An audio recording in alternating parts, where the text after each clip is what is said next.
I'm writing a book on Indian democracy, and it's clear that there's a division between, well, it goes all the way back to the independence period, a division between two groups that, and I know these will sound like the names have some kind of implication, but these are just technical names that sociologists have given them. There's a big difference between the comprador elite. Now, comprador does not mean selling out. Comprador just means that you're someone who's involved in trade or involved in intermediating relations with the outside world. So the term comprador arose originally in Portuguese to describe those local people whom the Portuguese could deal with in order to make to trade with the local society in the places where they went in South and Southeast Asia. But the term comprador elite has come to mean that class of people who were the intermediaries between colonial powers and local people. So people like, I mean, the classic comprador elite is Mahatma Gandhi. So I want to make it clear, comprador is not an insult. Comprador is simply a description that Mahatma Gandhi was able, on the one hand, to talk to a viceroy, but on the other hand, to talk to ordinary people. He was an interlocutor between these two groups. Okay, Mahatma Gandhi with his London barrister background, Nehru with his London barrister background, Jinnah with his Muslim barrister background, to some extent Savarkar, not quite the same. He was much more of an outsider in London because he was a revolutionary, but he was still someone who could equally well speak in front of a British court and speak to ordinary people. Okay, so they're members of this comprador elite. There's a big distinction, but he's an outsider in that elite in a way that the others were not. He went to, the others were put in gentlemen's prisons. Savarkar was sent to the Andamans to hard labor, right? So I want to be clear that he's part of that elite, but he had a very different trajectory from the others.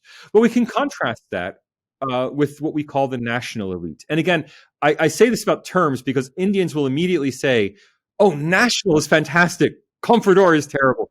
There's no implication like that. These are just technical words. Okay, so the national elite in sociological usage are people who primarily conducted their business within the country. They may have spoken English or in some other colony, the European language. They may have spoken English, but they weren't primarily articulating between colonizer and colonized. They were making their money or making their profession in the national milieu. So if we think of the classic example of this is the RSS. Okay, Dr. Hedgewar and the RSS emerged entirely out of a gentlemanly circle. They weren't poverty-stricken men of the soil, but they were educated men. But Dr. Hedgewar and Professor Golwalkar, they're educated men, but they were not London-educated barristers. They were locally educated members, and most of their supporters were members of the local economic elite. So the RSS emerged out of merchant and landowner circles in Maharashtra and Gujarat. Right? One can also argue. Well, but in the whole, Gujarat was quickly spreading. Okay, so they're part of a different milieu from the comprador elite, and this division, and not just the RSS. There are other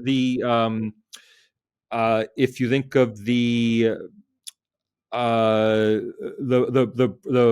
Samaj, Arya Samaj, all of these kind of organizations that were local organizations of local people, the Vivekananda Mission, all of these are members of the national elite. Now they are elite. I'm not saying they're rich. They're elite in the sense of they're not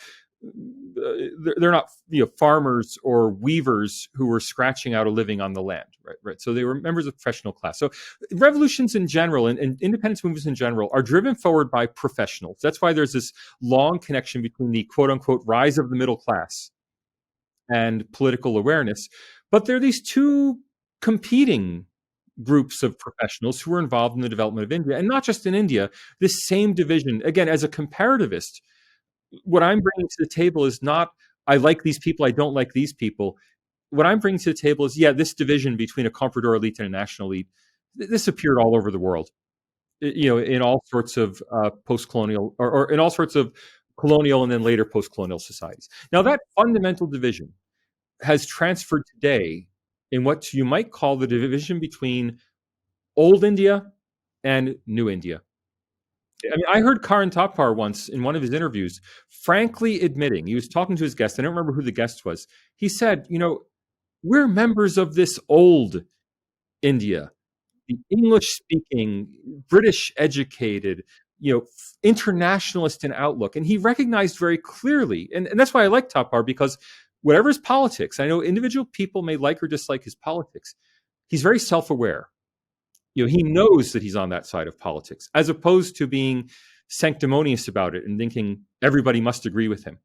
Okay, so he's very aware that he's a member of this. He may not use the term comprador elite, but he would use the term old India, or as I jokingly put it in on Twitter, con market gang. As a comparativist, it's very clear to me that this division exists, and I don't put any particular value on what, just because someone like Shashi Tharoor is more likely to be my friend and I'm more likely to run into him at an international event. I've never met him, by the way. Shashi, if you're listening, call me. I'd love to get together. I love your books.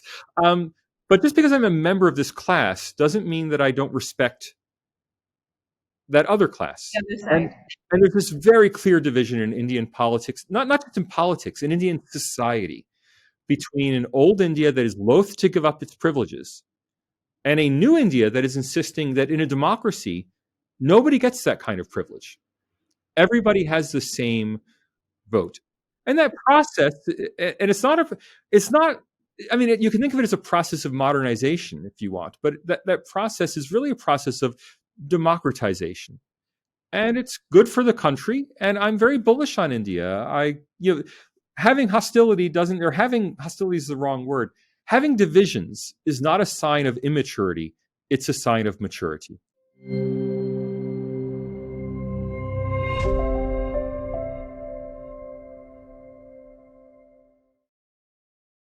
Please remember to subscribe to us and switch on the notifications for this channel. For our other social media links, more content, and to support our work, please visit citti.net. Dhanyavad. Namaskar.